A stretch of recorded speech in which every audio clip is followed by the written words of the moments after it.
கைவிட மாட்டார், என்னை கைவிட மாட்டார், இயேசு கைவிட மாட்டார், என் இயேசு கைவிட மாட்டார், என் ஆண்டவர் என்னை கைவிட மாட்டார்.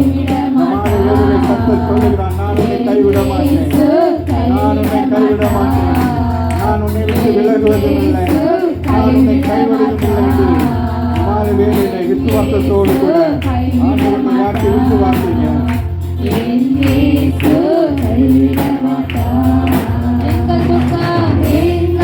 துக்கம் சந்தோஷமாய் மாறும், எங்கள் கவலைகள் கண்ணீர் எல்லாம் மறைந்துவிடும்,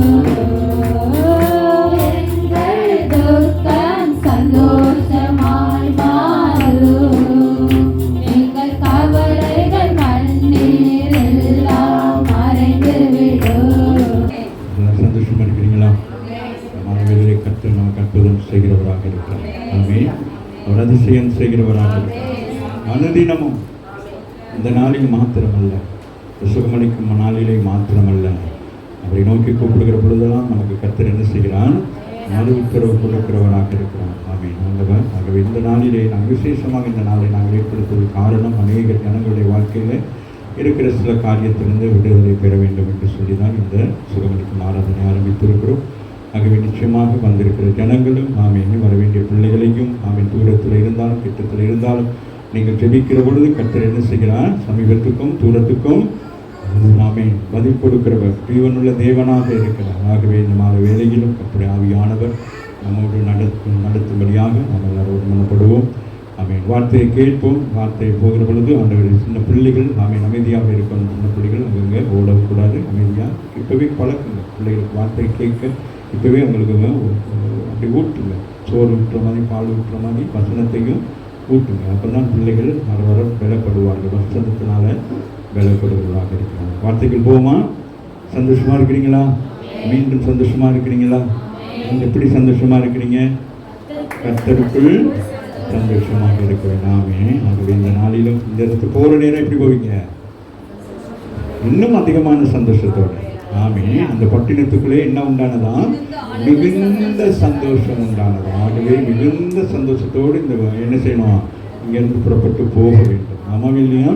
ஆகவே வசனத்தை எடுப்போம். ஏசாயா 25ஆம் அதிகாரத்தில் வாசிக்க 8ஆம் வசனத்தை எடுத்து வாசிப்போம்.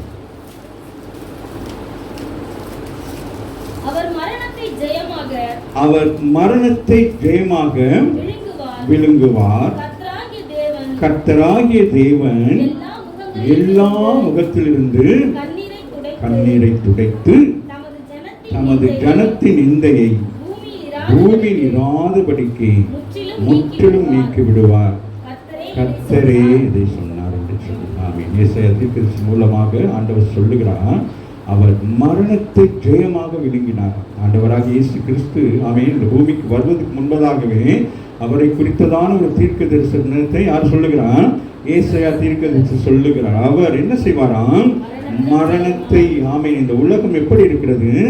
மரணத்தோடு இருக்கிறது. ஆமென் இன்றைக்கு அநேகர் மரண போராட்டத்தோடு கூட இருக்கிறார்களா? ஆமாவே இல்லையா? ஆகவே ஆண்டவர் சொல்லுகிறார், அவர் ஜெயமாக அதை விளங்குவார். ஆமென். இரண்டாவது சொல்லுகிறது, கர்த்தராகிய தேவன் எல்லா முகங்களிலும் இருந்து என்ன செய்கிறாராம்? கண்ணீரை துடைப்பார். நம்முடைய ஆண்டவர் என்ன செய்கிறார்? இப்படி சொல்றாரு, எல்லாருடைய முகத்தில். ஆகவே ஆமே இன்றைக்கு அநேகருடைய வாழ்க்கையில் என்னது? ஆமே கண்ணீர் இருக்கிறது. ராமின் சொல்லுங்க. இன்றைக்கு அநேகர் நீங்கள் என்ன செய்ய வேண்டும்? கண்ணீர் விட்டு ஜெபம் பண்ணி இந்த இடத்துல நீங்கள் கடந்து போக போறீங்க. இன்னைக்கு தான் கடைசி கண்ணீராக இருக்கணும். அண்ணாள் தேவாலயத்தில் கடைசியாக கண்ணீர் விட்டு அழுதாள். அதற்கு பிறகு அவள் என்ன செய்யவில்லை? துக்கமுகமாக இருக்கவில்லை. ஆகவே துக்கம், துயரம், வேதனை, சஞ்சலங்களை நாம் வைத்துக் கொண்டு இருக்கக்கூடாது. அடுத்த 8வது மாதத்திலே 4வது சுகமளிக்கும் ஆராதனையிலே அது எப்படிப்பட்ட ஆராதனை இருக்கணும்? ஒரு சுகமான ஒரு ஆராதனை இருக்கணும்.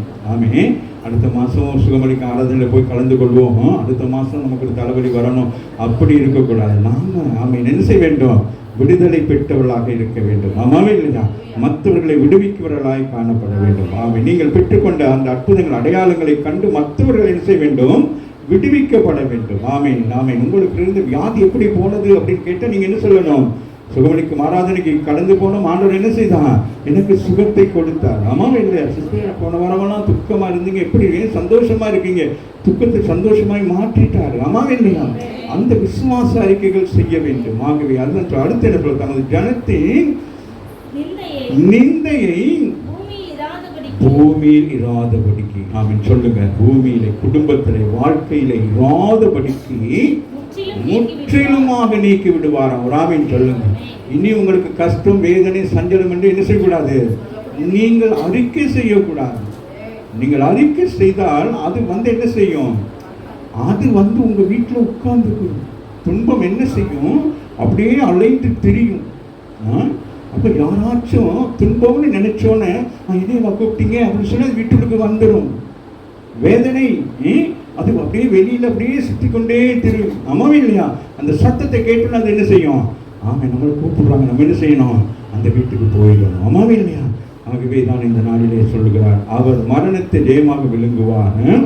கர்த்தராகிய தேவன் எல்லா முகங்களிலும் இருந்து கண்ணீரை துடைத்து நமது ஜனத்தின் நிந்தையை பூமியில் இராதபடிக்கு முற்றிலும் நீக்கி விடுவார்.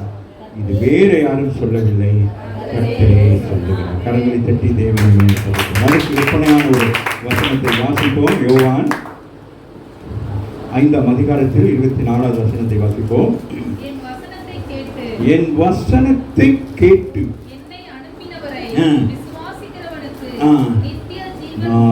அவருடைய வசனத்தை கேட்கிறவங்களுக்கு தான் என்ன இருக்கும்?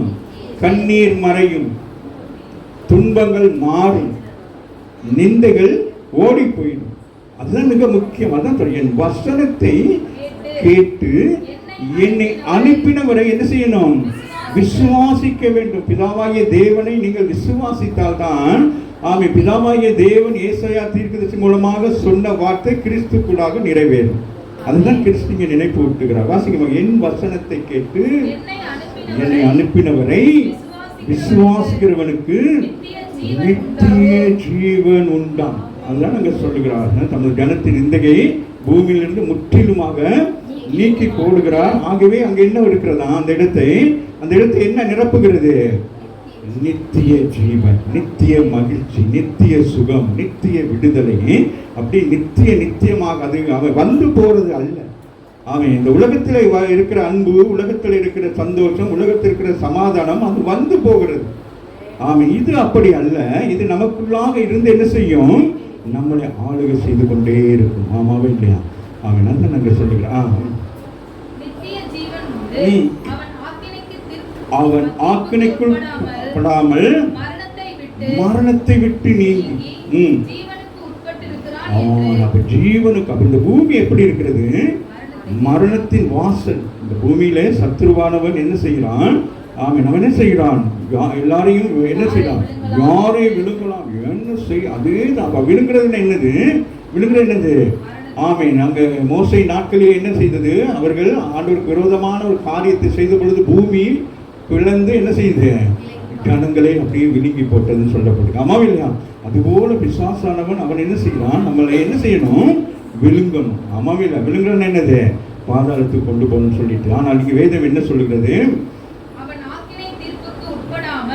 மரணத்தை விட்டு நீங்கி ஜீவனுக்கு உட்பட்டிருக்கிறான் என்று மெய்யாகவே மெய்யாகவே உங்களுக்கு சொல்லுகிறேன். காரியத்தை ஆண்டவர் ஒரு முறை சொன்னால் அது நடக்கும் சொன்னார், அது 2 முறை அவர் சொல்லுவாரானால் அது நிச்சயமாய் நடக்கும். ராமின் சொல்லுங்க. அப்ப நமக்கு வாக்குறுதி பண்ணுகிறார். பிதாவாகிய தேவன் சொன்னதை முற்றிலுமாக நீக்கி விடுவார் என்று கர்த்தர் இதை சொன்னார் என்று சொன்ன வார்த்தையை இங்கே இயேசு கிறிஸ்து என்ன சொல்லுகிறார்? அதை நிரூபிக்கிறார். ஆமீன். அதான் சொல்லுகிறார், மெய்யாகவே மெய்யாகவே உங்களுக்கு இதை சொல்லுகிறேன் என்று சொல்லி. ஆமீன். ஆகவே இந்த கால வேலையில் வந்திருக்கிற நம்ம என்ன செய்ய வேண்டுமா? அப்படியே வார்த்தையை கேட்க வேண்டும். அதுதான் மிக முக்கியமானது. வார்த்தை தான் என்ன செய்யும்? உங்களை விடுதலை செய்யும். ஆமாம் இல்லையா? அதான் சொல்லுகிறார், என் வசனத்தை கேட்டு என்னை அனுப்பினவுடன் நீங்க என்ன செய்யணும்?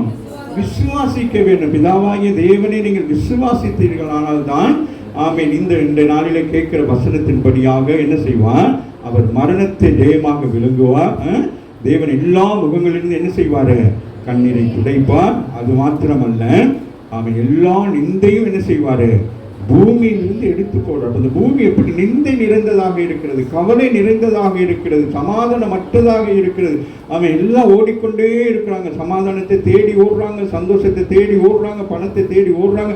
பணம் தான் நமக்கு சந்தோஷத்தை கொடுக்கும்னு நினைக்கிறாங்க. ஆமே இப்படி பல காரியங்கள், தொழில் தான் நமக்கு என்னது சந்தோஷத்தை கொடுக்கும் அப்படின்னு எல்லாவற்றையும் பிரயாசப்படுகிறார்கள். முடிவிலே எல்லாமே எப்படி இருக்கிறது, ஒன்றுக்கும் பிரயோசனம் இல்லாமல் இருக்கிறது. ஆகவே நீங்கள் என்ன செய்ய வேண்டும், கர்த்தருடைய வசனத்தை நீங்கள் கேட்டு அதன்படி கை கொள்ளுகிற பொழுது கர்த்தர் என்ன செய்கிறார், உங்களுடைய வாழ்க்கையிலே ஒரு பெரிய மாற்றத்தை கொடுக்கிறவராக இருக்கிறார். ஆமென். ஆகவே ஒரு வசனத்தை வாசிப்போம். இதுக்கு ஒப்பனையான ஒரு காரியத்தை வாசித்து இந்த வாழையிலே நம்ம எல்லாரும் சேர்ந்து ஜெபிப்போம். ஆமென். வாசிப்போம். ஏசாயா புத்தகத்திலே 38ஆம் அதிகாரத்தில் ஒரு சம்பவம் இருக்கிறது. அந்த சம்பவத்தை வாசித்து நாம் ஜெபிக்கலாம். அந்த நாட்கள்ல எசேக்கியா வியாதிப்பட்டு மரணத்துக்கு ஏதுவாய் இருந்தார். அப்பொழுது ஆமோசின் குமாரனாகிய ஏசாயா என்னும் தீர்க்கதரிசி அவனிடத்தில் வந்து அவனை நோக்கி நீர் உமது வீட்டு காரியத்தை ஒழுங்குபடுத்தும், நீர் பிழைக்க மாட்டீர், நீ மரித்து போவி என்று கர்த்தர் சொல்லுகிறார். ராஜா எப்படி இருக்கிறான், வியாதிப்பட்டு இருக்கிறான். ஒரு தேசத்தை ஆளுகிறான், இஸ்ரவேல் தேசத்தை ஆளுகை செய்கிறதான இந்த ராஜா எப்படி இருக்கிறான், வியாதிப்பட்டு இருக்கிற பொழுது தீர்க்கதரிசி வந்து என்ன சொல்லி இருக்க வேண்டும், காமின் ஜெபித்து என்ன சொல்லி இருக்கணும், ஆண்டவர் உனக்கு சுகத்தை கொடுத்தார் என்று சொல்லி இருக்கணும். ஆமாவே இல்லையா? ஆமாம். தீர்க்கதரிசி இப்போ ஒரு வீட்டுக்கு ஊழியக்காரர் வந்தால் ஊழியக்காரர் வந்து ஜெபித்தா என்ன சொல்லணும், ஒரு வியாதியில் இருக்கிறீங்க, அப்போ அந்த வியாதியிலேருந்து உங்களை என்ன செய்யணும், சுகமாக்கணும், விடுவிக்கணும். அதுதான் ஆமென், அதுதான் உண்மை. ஆனால் இங்கே நாம ஏசாயா என்னும் தீர்க்கதரிசி அவனிடத்தை வந்து அவனை நோக்கி உமது வீட்டு காரியத்தெல்லாம் ஒழுங்குபடுத்தும், நீர் பிழைக்க மாட்டீர், நீர் மரித்து போவீர் என்று சொல்லி வேற யாரும் அல்ல கர்த்தர் சொல்லுகிறார். ஆமென். நம்ம யோசித்து பார்க்க, வேற யாரும் சொன்னா நம்ம என்ன செய்யலாம்? ஆமென். அப்ப அந்த நேரத்தில் நீங்கள் நானும் என்ன செஞ்சிருப்போம்,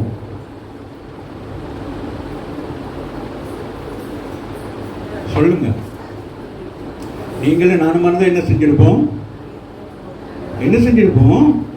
ஏசாயா தீர்க்கதரிசிட்ட ஜெபித்து இன்னொரு முறை ஜெபம் பண்ணி எனக்கு ஒரு நல்ல பதிலை சொல்லுங்க, இல்லாட்டி நான் உங்களை என்ன செய்ய மாட்டேன், உங்களை விட மாட்டேன். ஆமாவே இல்லையா? ஆமே. இன்னைக்கு சில ரகசியங்கள் எல்லாம் நீங்கள் இன்னைக்கு கற்றுக்கொள்ள போறீங்க. ஆமாவே இல்லையா? இது ஒரு சாதாரண விஷயம் அல்ல. ஆகவே ஏசாயா தீர்க்கதரிசி வந்து சொல்லி இருக்கணும், நீ சுகமாவாய், உங்க படுக்கை விட்டு எழும்புவாய், நீ போயிட்டு என்ன செய்வாய், உன் வேலைகளை பார்ப்பாய் என்று சொல்லவில்லை. அவர் சொல்லுகிறார், நீ பிழைக்க மாட்டாய், மரித்து போவீர் என்று சொன்னார். அப்ப இந்த தீர்க்கதரிசியாக யாரு, இந்த ராஜா என்ன செய்திருக்கணும், தீர்க்கதரிசியை பிடித்திருக்கணும், ஏசாயாவை பிடித்து சொல்லியிருக்கணும். என்ன செய்யணும், இன்னும் ஒரு சான்ஸ் சொல்லணும், எப்படியாவது என்ன செய்ய வேண்டும், ஆண்டவர்களை கேட்டு என்ன செய்யணும், எனக்கு நல்ல ஒரு உத்தரவு கொடுக்க வேண்டும் என்று சொல்லி என்ன செஞ்சிருக்கணும், கேட்டிருக்கணும். அடுத்த வசனம் சொல்லுது, அப்பொழுது எசேக்கியா தன் முகத்தை திருப்பிக் கொண்டு கர்த்தரை நோக்கி. இதுதான் ஆவிக்குரிய பிள்ளைகளுடைய வளர்ச்சி. ஒரு ஆமீன் சொல்லு.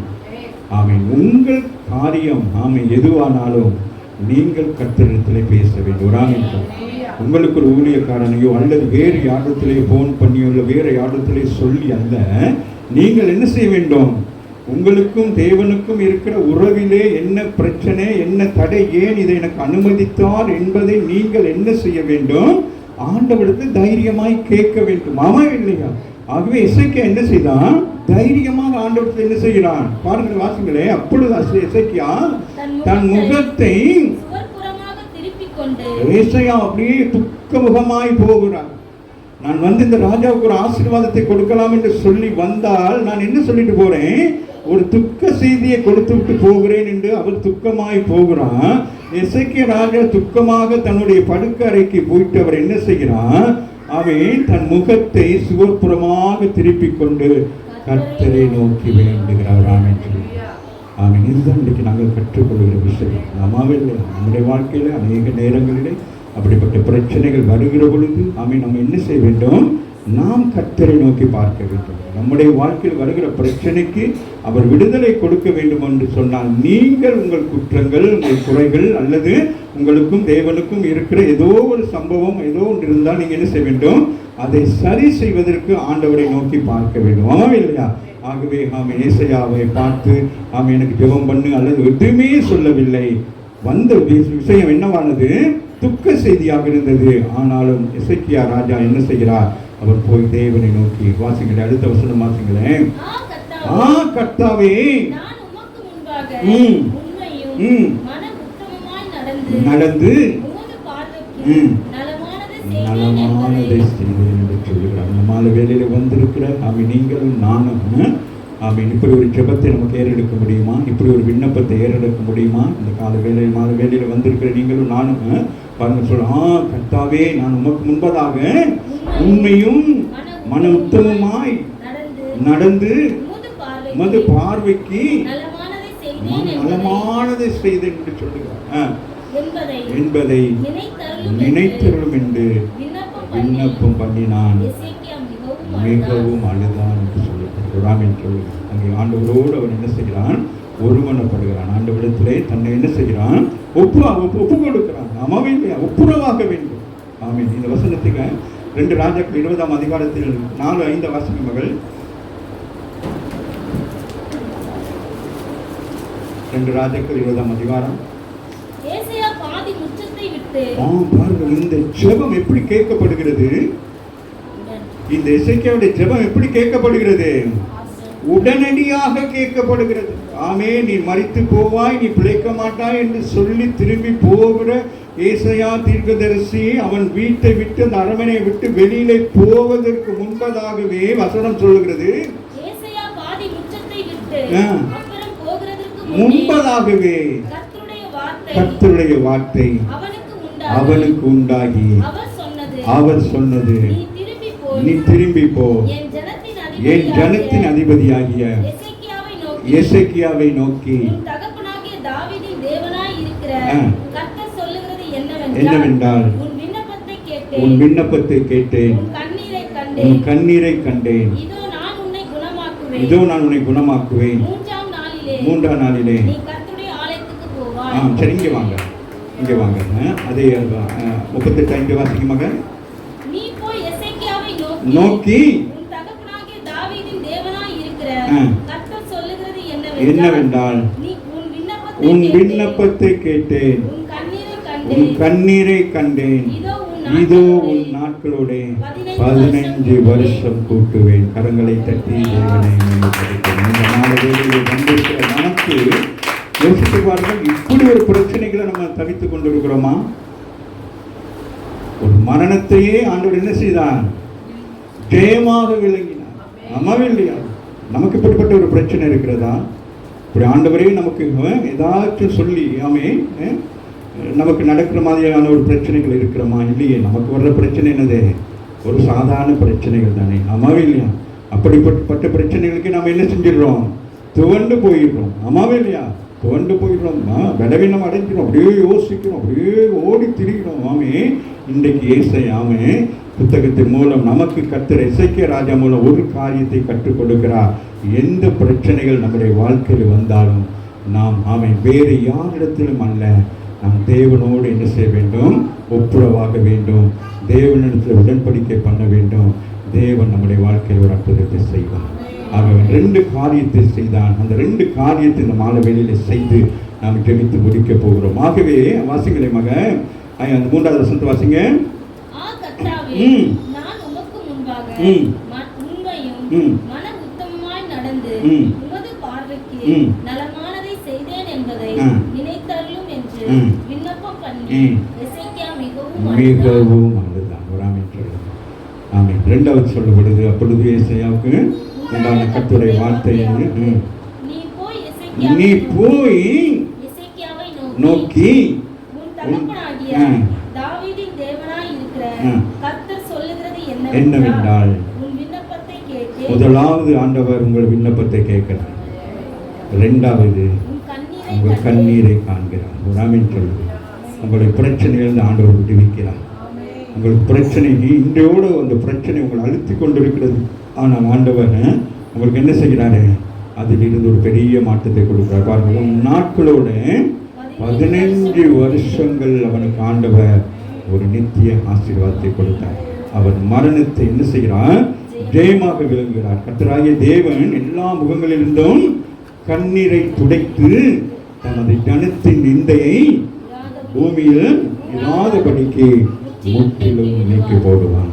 எசேக்கியா ராஜாவுக்கு கர்த்தர் முற்றிலுமாக மாற்றினது போல இந்த மாலை வேளையில் வந்திருக்கிற உங்கள் வாழ்க்கையிலையும் கர்த்தர் அதை முற்றிலும் மாற்ற விரும்புகிறார். ஒன்று, நீங்கள் என்ன செய்ய வேண்டும்? ஒப்புரவாக வேண்டும். இரண்டாவது, நீங்கள் விண்ணப்பம் செய்ய வேண்டும். மூணாவது, நீங்கள் ஆள வேண்டும். இந்த மாலை வேளையில் ஆண்டவரே, இந்த காரியத்தை எனக்கு இன்றைக்கு விடுதலை வேண்டும் என்று சொல்லி நீங்கள் விசுவாசத்தோடு நீங்கள் வேறு யாரிடத்திலும் அல்ல, மனுஷனிடத்தில் அல்ல, நீங்கள் தேவனை நோக்கி நீங்கள் அல்வீர்களா. அவனோட தேசத்தின் ராஜா அம்மாவே இல்லையா? அப்படிப்பட்ட ராஜாவை என்ன செய்கிறான்? எப்படி அழுதிருப்பானா இருக்கும்? அம்மாவே இல்லையா? மரணம், பிழைக்க மாட்டேன், எப்படி இருக்கும்? யோசித்து பாருங்களேன். நமக்கு அப்படிப்பட்ட பிரச்சனைகள் வரவில்லை, ஆனாலும் அதற்கு ஒப்பனையான சில பிரச்சனைகள் நம்ம போய்கொண்டிருக்கிறோம். இன்னைக்கு அநேகருக்கு இந்த பிரச்சனையிலிருந்து நம்ம வெளியில வர முடியலையே, மறித்து போவோமா என்று சொல்லி யோசனைகள் வரும். அம்மாவே இல்லையா? சிலருக்கு இந்த பிரச்சனையிலிருந்து விடுதலை செய்ய முடியலைன்னு சொல்லி என்னது பல அங்கலாய்ப்புகள் இருக்கும். அம்மாவே இல்லையா?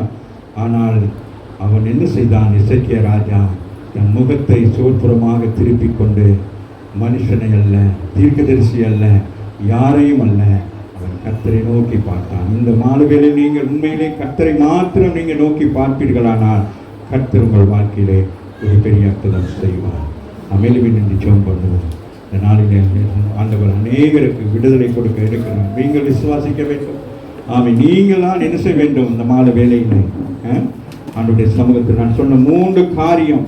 ஒன்றவர் முகத்தை நீங்க பார்க்கணும், இரண்டாவது நீங்க விண்ணப்பிக்க வேண்டும், மூணாவது நீங்கள் இந்த மாலை வேளையிலே அழுது புரண்டு தெய்வ சமூகத்திலிருந்து இன்றையோடு உங்களுக்கு என்ன செய்யணும்? இந்த பிரச்சனை எனக்கு முடிவு உண்டாகிறது என்று சொல்லணும். அது எப்படிப்பட்ட பிரச்சனையாக இருக்கட்டுமே, அந்த பிரச்சனையை குறித்து நீங்க மேன்மை பாராட்டக்கூடாது. ஏன்னா மரணமே என்னவானது? ஜெயமாக விளங்கினார். அந்த மரணத்தையே கர்த்தர் ஜெயமாய் விளங்குவாரானால் உங்களுக்கு அப்படிப்பட்ட பிரச்சனைகள் ஒன்றுமே இல்லை. ஆனால் இந்த சின்ன சின்ன பிரச்சனைக்கு, ஆனால் இந்த சின்ன சின்ன பிரச்சனை உங்களுக்கு என்னத்தை கொண்டு வருகிறது? மரணத்தை கொண்டு வர முற்படுகிறது, மரண பயத்தை கொண்டு வருகிறது. இல்லையா? சிறு வியாதியாக இருந்தாலும் மறித்து போவோம் என்று பயமாக இருக்கும். கடன் பிரச்சனை நம்மளை மூழ்கிற பொழுது நமக்கு பயமாக இருக்கும். வாழ்வதா சாவதா என்று யோசிப்போம். ஆமாவே இல்லையா? இப்படி பல நெருக்கங்கள் உங்களை சூழ்ந்து வரும். ஆனால் வெளியில சிரித்துக் கொண்டிருப்பீங்க, உள்ளுக்குள்ளே ஒரு மரணம் உங்களை என்ன செய்யும்? மேற்கொண்டு கொண்டே இருக்கும். ஆனால் இன்றைக்கு கர்த்தர் உங்களோடு கூட பேசுகிறார்.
Thank you.